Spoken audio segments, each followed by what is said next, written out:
दिन पर दिन भारत की जनसंख्या बढ़ती जा रही है। चाइना से भी सर भारत आगे निकल गया है। अब तो लगभग 150 करोड़ के करीब हो गया है जनसंख्या हमारे देश का।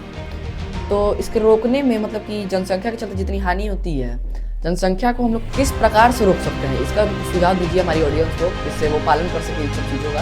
सीधा सिंपल आंसर ये है सर इसका आपके जवाब का कि जनसंख्या को रोकने के लिए सरकार ने बहुत सारे कदम उठाए। ऐसा तो नहीं है सरकार चुपचाप बैठी हुई है, बहुत सारे कम कदम उठाए, लेकिन सरकार सख्त कदम नहीं उठा रही है। चाइना ने अपने जनसंख्या को कंट्रोल के लिए क्या किया था, वन चाइल्ड पॉलिसी लगाया था, यानी कि एक बच्चे से ज़्यादा कोई बच्चा वहाँ पे पैदा नहीं कर सकता।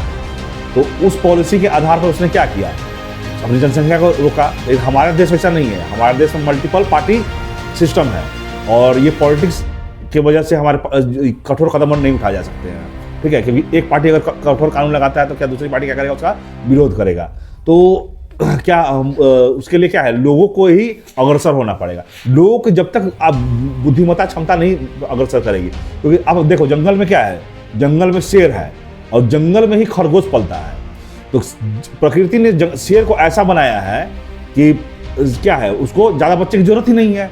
तो उसको क्या होता है, उसके शावक 1 या 2 पैदा होते हैं, ठीक है। और कब होंगे ये भी ठिकाना नहीं है, 1 साल में होंगे, 2 साल में होंगे, 3 साल में होंगे। लेकिन क्या है, खरगोश क्या है, हर 3 महीने 4 महीने पे 8 से 10 शावक पैदा करता है, क्योंकि वो जानता है कि वो क्या है, वो शिकार बनेगा, उसके जनसंख्या की जरूरत है। यहाँ ये हम लोग मान सकते हैं कि आदिम जमाने में, यानी कि पुराने जमाने कई हजार साल पहले, 100 साल 200-500 साल पहले क्या था कि लोग सुरक्षित नहीं थे, लोग कबीलों या क्या झुंड में रहते थे। उस समय लोगों की जनसंख्या बढ़ाने के लिए सुरक्षा की दृष्टि से जनसंख्या की आवश्यकता थी। तो अभी तो वो समय नहीं, अभी तो पुलिस प्रशासन आपकी सुरक्षा कर रहे हैं।